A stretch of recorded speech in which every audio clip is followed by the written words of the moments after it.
Hello everybody and welcome back to episode 3 of the 7 Counties Witch Hunt Project podcast. I am back in our coffee shop with Marion and Tabitha because this podcast is fueled by coffee alone. I think that's fair to say, right? Yep. Yeah, absolutely.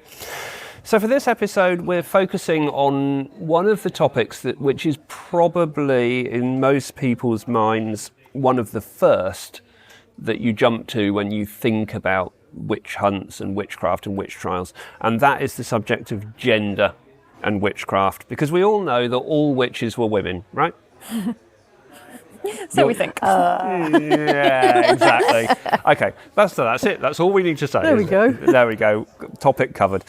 No, it's a little bit more complicated than that, obviously, but there are a lot of misnomers and a lot of stereotyping around the subject of gender and witchcraft. So we're going to unpick that in this episode. But before we do, and to lead into that, we have some unfinished business to pick up from episode 2. And that unfinished business is a little bit more detail about the role of John Stearne, because we established in episode 2 that Matthew Hopkins was very much the poster boy of the witch hunts, but after Hopkins died, John Stearne carried on the work, and possibly at least as significantly, if not more so.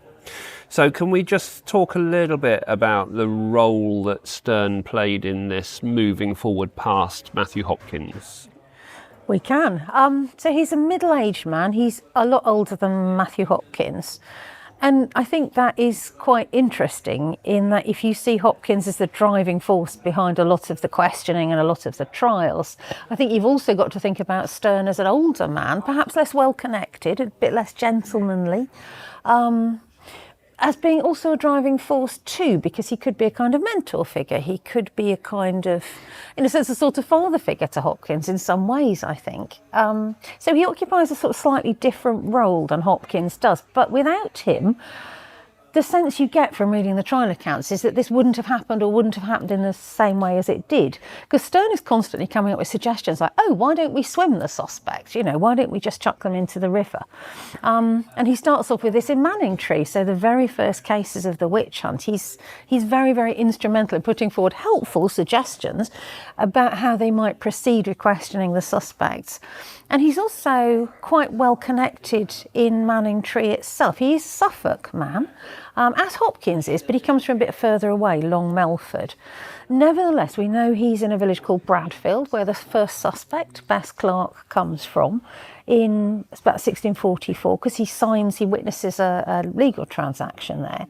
And he's probably connected with Harbottle Grimston, who is the magistrate who does a lot of the early questioning of people like Bess Clark, because Harbottle Grimston is from Bradfield too. And he's lived in Manningtree for a while. We know because he has a child baptised there.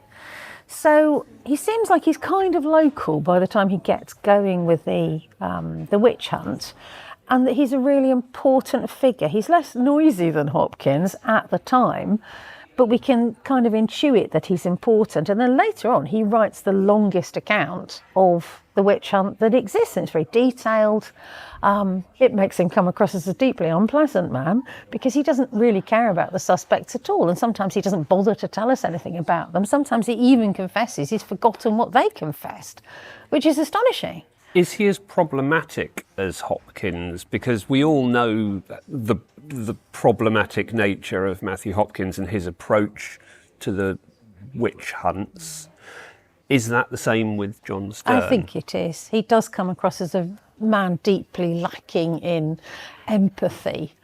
And although he believes he's reflected a lot on whether or not the confessions he extracts from people are true, it's clear to us that he hasn't reflected enough.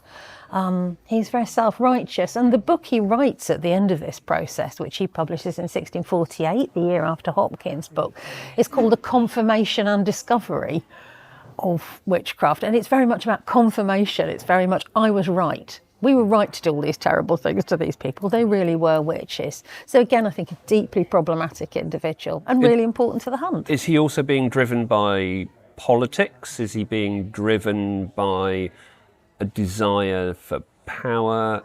What's driving Stearne compared to Hopkins? It's a great question, and it's not entirely clear. He clearly has a strong sense of his own importance and his own religious rectitude. So I suspect it's something to do with religiosity, a desire to purify the world, but also a kind of claim to status, which I think is the same with Hopkins. You know, there's a tremendous arrogance about both of their writings, which makes me think they're sort of kindred spirits in that way. But other than that, it's not entirely clear. I mean, he may be doing it for money to some extent, as Hopkins is also doing it for money to some extent, although both of them deny that that's their main motivator. And I do actually believe them. I think it's probably religiosity and other cultural factors. So it might be that. He seems to have a problematic relationship with money. Certainly later on in his life, he's involved in a lawsuit well after the witch hunts. And he says he's only got £5 to his name. He's only got £5 ready money by then. He seems to go up and down financially quite a bit. And I think there's something really interesting going on there. Maybe he's a bit of a chancer in some ways. But those are speculations. It is not possible to tell exactly what's motivating him. One of the big things that we associate with John Stearne is the examination of women, especially as witches. So that's the physical examinations, the searches that are undertaken. Can you talk a little bit more about what those involved? Well, it's interesting that you say that Stearne's associated with that, because actually when it comes to the examination of the witches, if they were female witches, then they would likely have been examined by a woman. Marion, remind me of the main woman who was involved in the... Oh, yes, lots of people.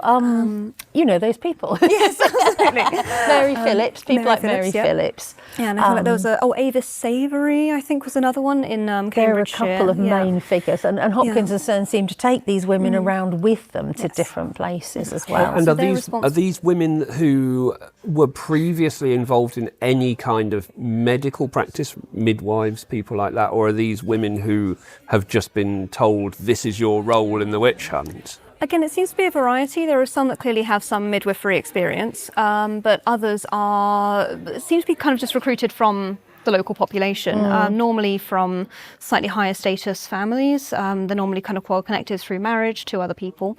And I don't know, personally, I get the impression that they feel like they're doing their civic duty. I don't get the impression they're being press ganged into this necessarily. No, I think they're quite keen. And the idea that some of these women would actually want to travel to different communities and would be able to do that.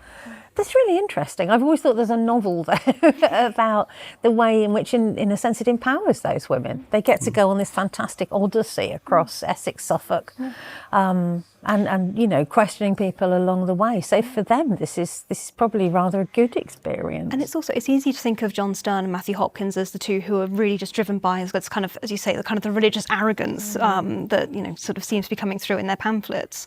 But at the same time, we've got to think that, you know, women also were very, very invested in the religion at the time and their stakes in the community, and also invested in making their communities safe, I suppose, which could mean that, you know, these women could well carry the same zeal potentially as Hopkins and Stearne. But no, Stearne was involved directly in the examining of the witches, but he would have been involved in the examination of the male witches and looking for the teats or the kind of the devil's marks on men's bodies, because it was quite a gendered separation, wasn't it, between sort of, you know, men would examine men, women would examine women. And so actually it's quite interesting because John Stearne does sort of give a couple of accounts of looking at men's bodies and being absolutely staggered by the size of the witches' marks that were appearing on these men, and sort of saying this surely can't be natural. And the idea that maybe a man would be better placed to identify any abnormalities is definitely there. So he is very kind of hands-on, I suppose, with the male and he really suspects. wants to claim that identity as well as a searcher. So when he writes his big book, he literally talks about the witches' marks I found on him. There's a real sense of sort of ownership of that kind of expertise, as he no doubt thought it was by And just then. clarify Absolutely. for people what he's finding in these cases and whether that's the same with men and women. It could be anything, really. That's the really problematic thing about witches' marks. You know, you do sometimes get a physical description of them, which sounds something like a wart maybe, or some kind of growth, whether benign or not. Sometimes it sounds like a pile, sometimes it sounds like some sort of prolapse, if it's a woman. It's really difficult to tell, and sometimes you'll get a description and somebody else will say, oh no, that's just a flea bite. So it could literally be anything. It could be some sort of very, very small little bump, or it could be some protuberance, which is, of unknown origin. Yeah, I think Stearne does describe one of them as a fleshy protuberance of the bigness of my thumb or something like that. So that's a lot larger than a flea bite. But as you say, sometimes it is just a tiny, tiny thing, or somebody says, oh, I've had that since birth. It's just a normal skin tag or something like that. Yeah. So it's really varied. So let's think about the people who are being examined, the people who are being accused in gender terms then, and break that down. How many of the accused are actually women? How many of them are men? And are we just talking about adults? So I think this is a really fascinating aspect of the trials. Because if you look at different counties, the number of women versus men who are accused varies enormously. If we start with Essex, because Essex is the kind of the main county which everybody focuses on, right, for these trials, even though Suffolk actually had far more accusations overall. But Essex is it's known for being the witch county, isn't it? And there's so many, the proportion of women accused in Essex overall, I think, is something like 90%. So you'd expect the same thing in this trial. And it's true. In Essex, 36 named witches were accused, and all of them were women. We don't see, I think, many children in these trials at all. I think there's one mention of a 9-year-old boy, potentially at one point, but he's not named, and there's no mention of sort of further of him. So it does seem to be mostly adults who are being targeted. But if we look at other counties beyond Essex, we get way more men coming through as both being accused and also being the initial person to be accused as well, which is really interesting. And it seems to be more and more men get accused the further out of the epicentre you go. So in Suffolk, there's 120 people who are accused of witchcraft overall. 107 of those are female, only 13 are male, but it's still not 100% women. In Norfolk, 30 are accused, 25 are women, and only 5 are men, but then again, there are still some men there.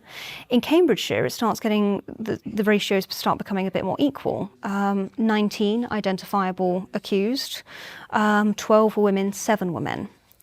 So more like 30% to 60% sort of thing going on. Northamptonshire, 6 identifiable witches, 2 of them were women and 4 of them were men. So the ratio is sort of split the other way. And finally in Huntingdonshire, you've got 7 women who are accused and 4 men. So it really varies by county. And as we get into the sort of the backwaters of the hunt, it becomes much more, the records and the investigations become much more interested in men. What's your research told you about the reasoning behind this geographical breakdown of these ratios? Why? Why are we looking at predominantly women in Essex, Suffolk and Norfolk, and then why are we looking at men more in some of these rural backwaters? Is that telling us something about the patriarchal makeup of these counties? Is it telling us something about where power is held? What's it telling us? I don't know.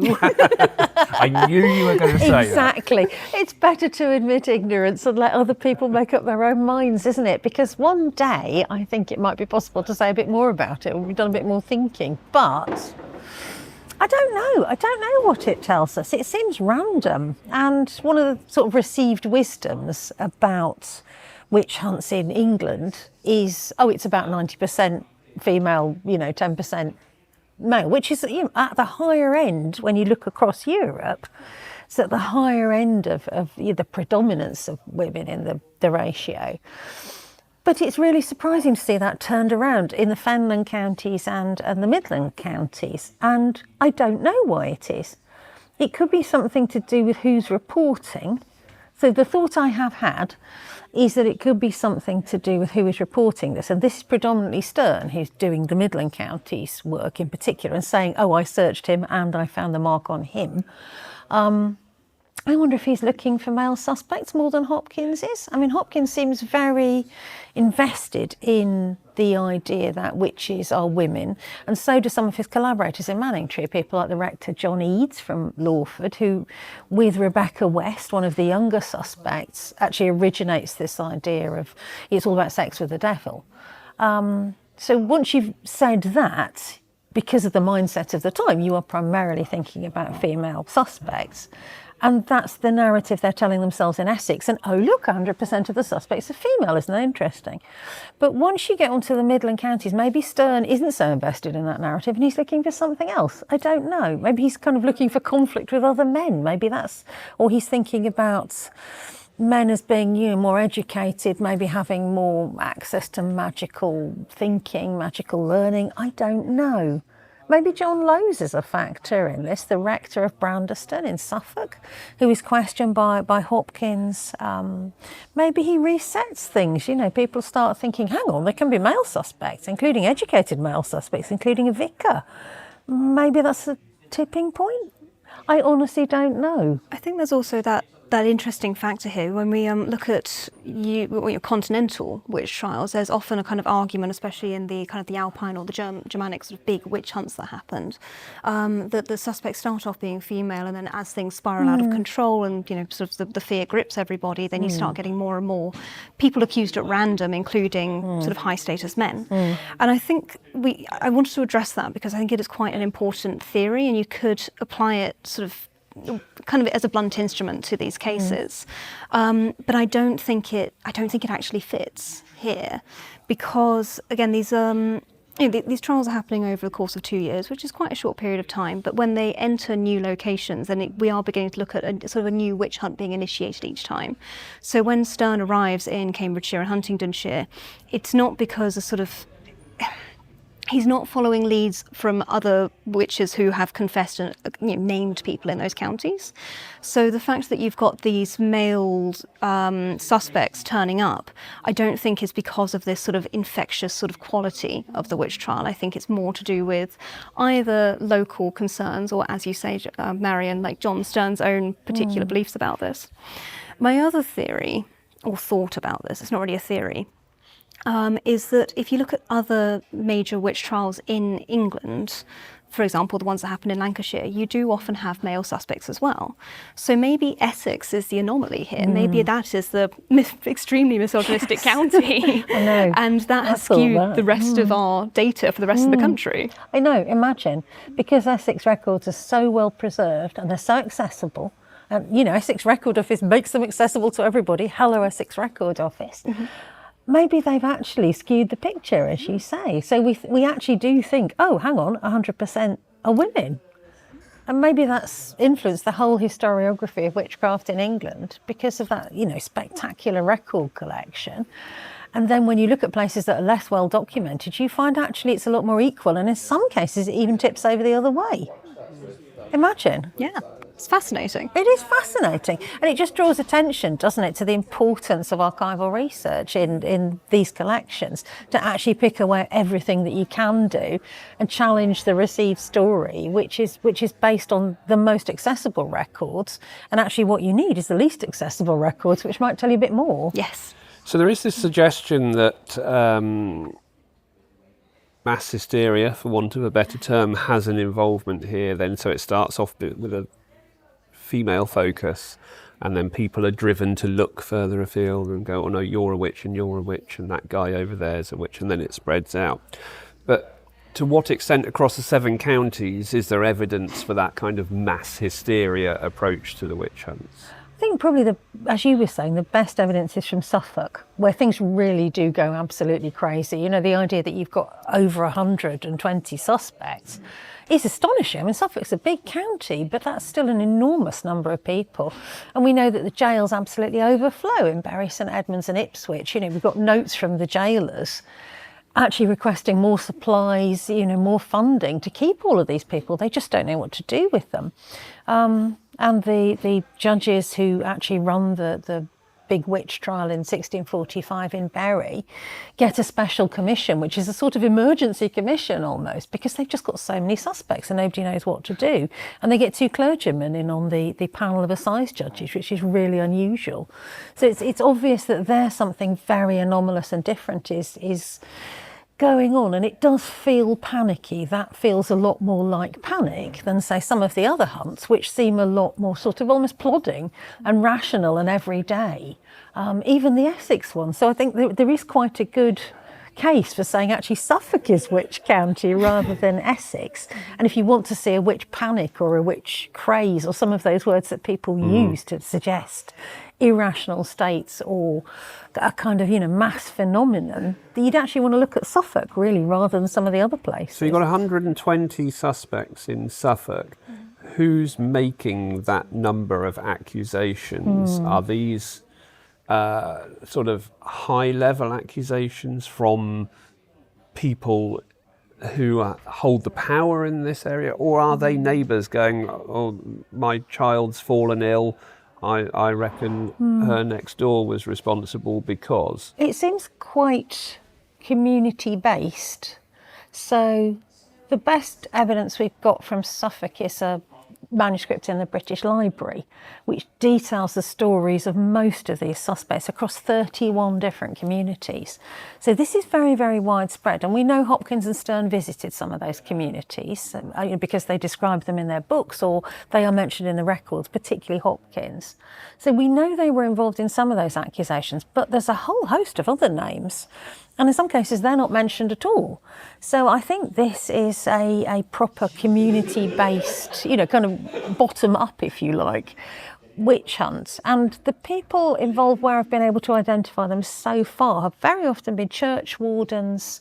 They've been that kind of level of society where they're being elected to be constables of villages, or they're church wardens. They're the people responsible for mending the potholes in the roads, and they're the people responsible for raising the money for the taxes to pay, church charity.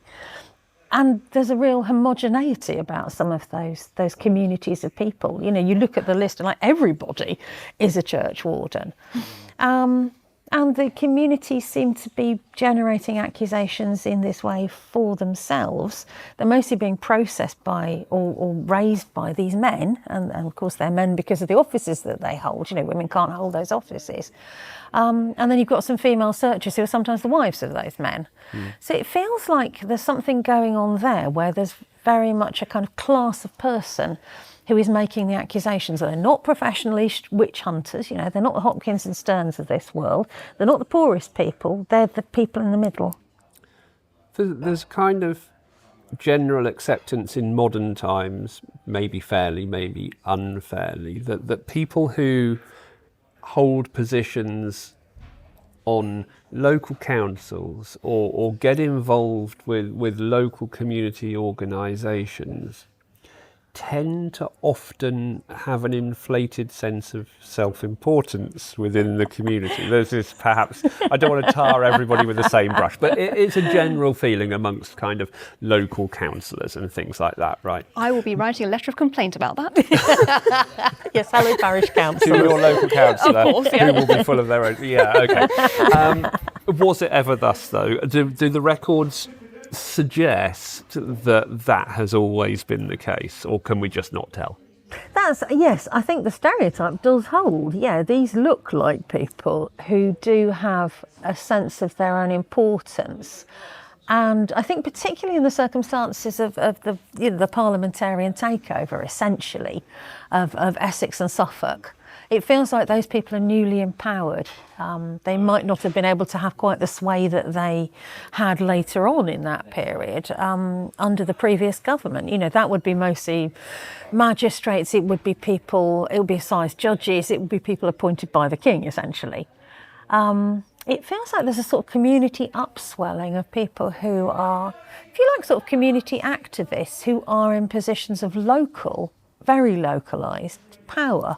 And so to that extent, yes, the stereotype holds. These are people who want to sort their communities out. They want to purify them. They want the potholes fixed and they want the witches gone, if you like.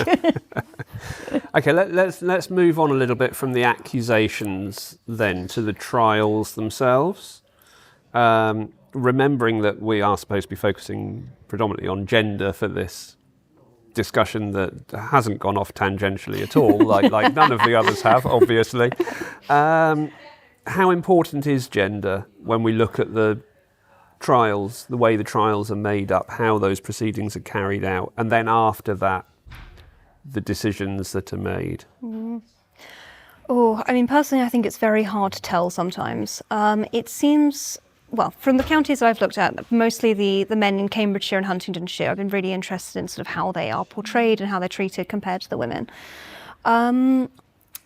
They do tend to be accused of much more grandiose things. For example, Peter Burbush, who lived in Ely, was accused of making a mill collapse, and that's quite impressive. That's not just spoiling somebody's milk.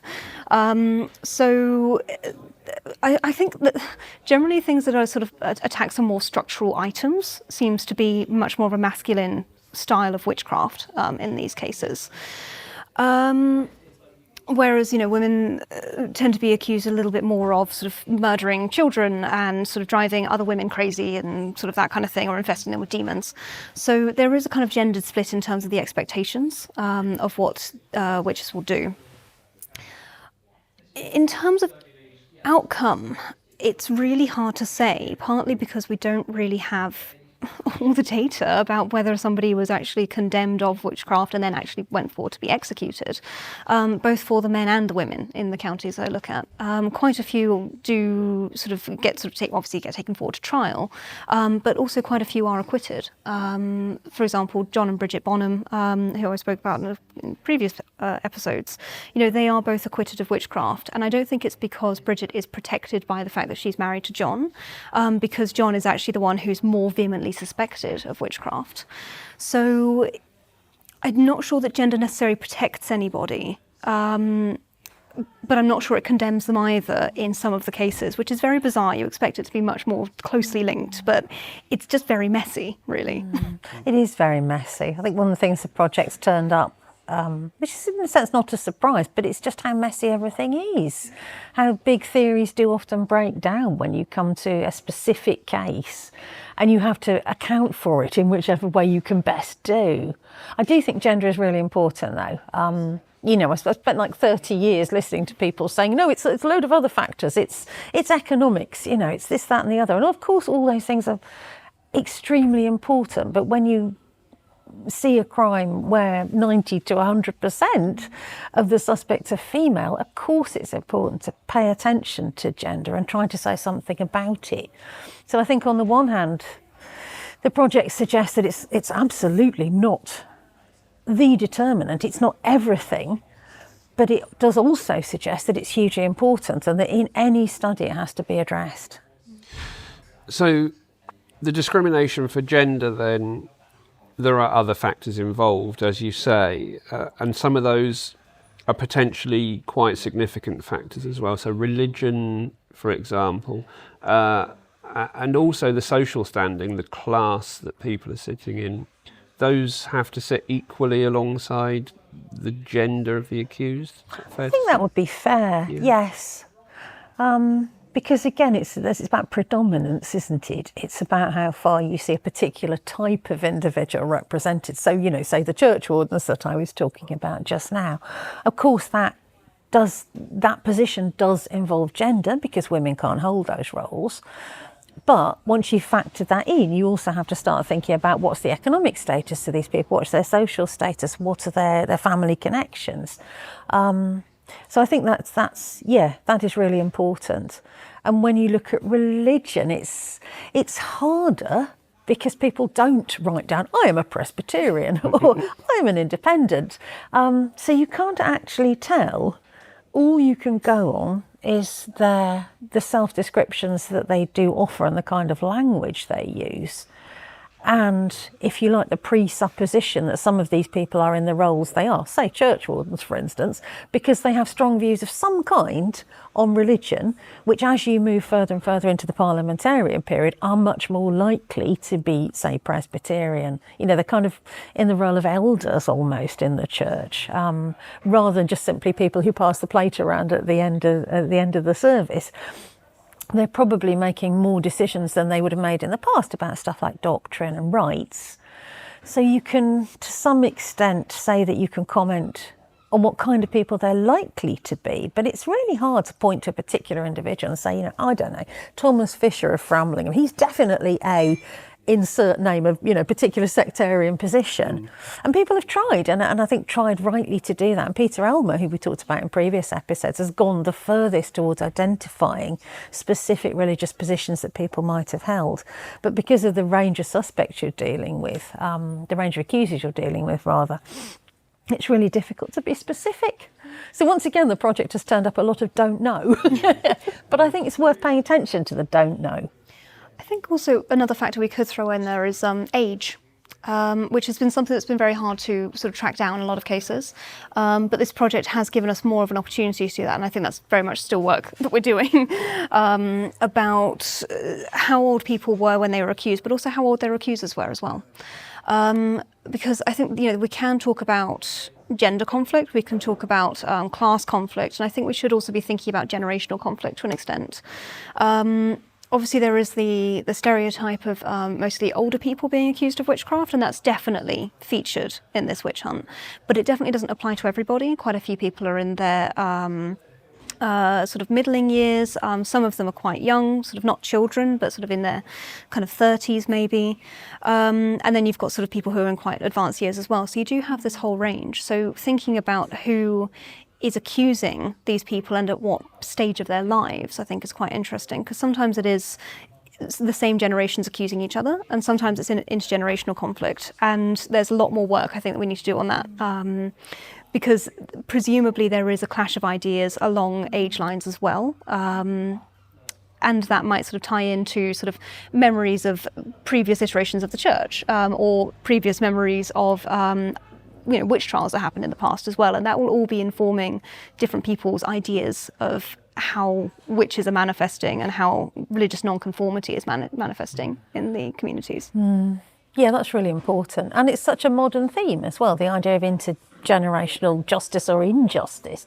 It's really important, with younger people now being so significantly disadvantaged. It's actually worth looking at whether that was true in particular eras of the past as well, or whether we're looking at the opposite. Is this an era when older people are disadvantaged, perhaps because of all the changes that have happened in society? These people sort of beached in this new world, flailing around wondering what on earth to do now that everything has fallen apart and the king is gone and the old structures are gone.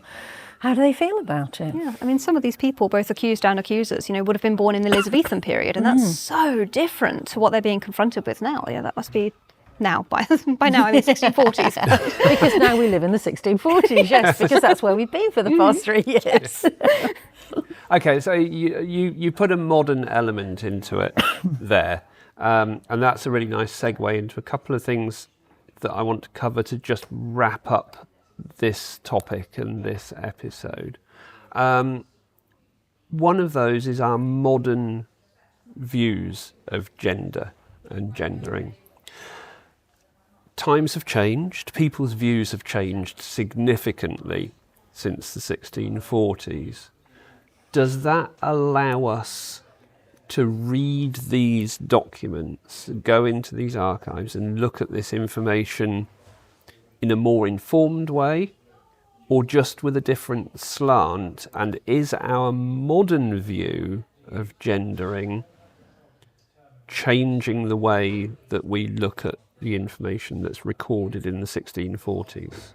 I think it might be to some extent. I think we're a lot more sensitised to what ideas of masculinity and femininity might look like in the period. So we're more attuned, I think, to looking for moments when somebody appears to put themselves in a different category or is put in a different category by their questioner. So, you're thinking about moments where they might be displaying traits which belong to the other gender as it was then conceived. I think it's more difficult when you come to thinking about whether any of these people are presenting differently in real life, as opposed to in the sort of tiny slot of glimpse that you get into their life in a confession which is extracted from them in the most hostile of circumstances. It's really difficult to see who's projecting what onto whom, or who might actually be telling us something about themselves in the story they're telling.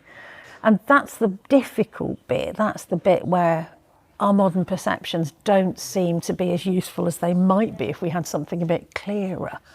But I do think we've become more sensitised to the idea that gender is, for all these people, is constructed, yes.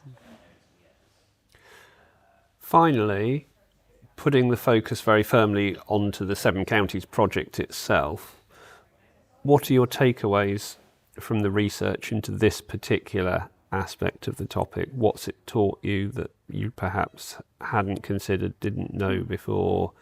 What's added to this particular area? That the gender politics of the hunt are more complicated than we would have thought them to be.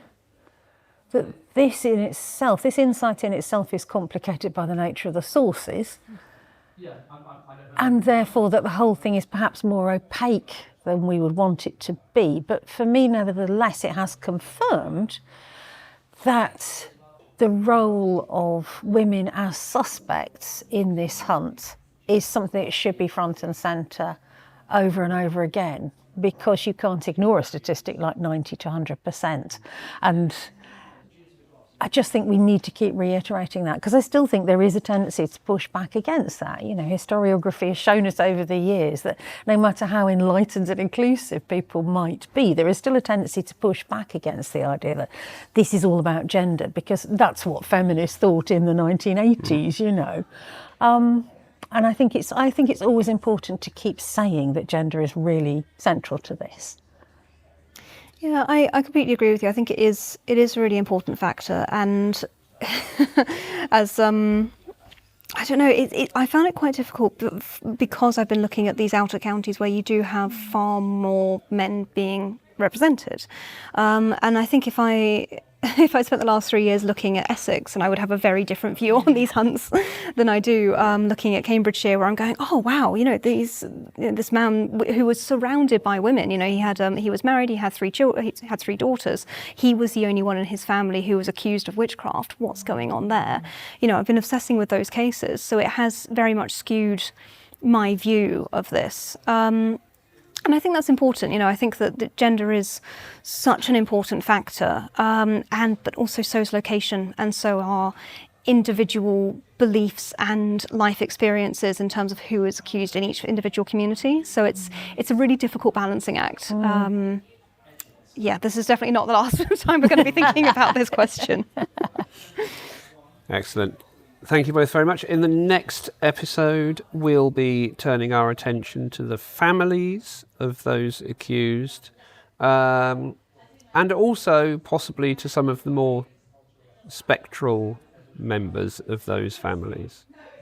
I'll leave it at that for now.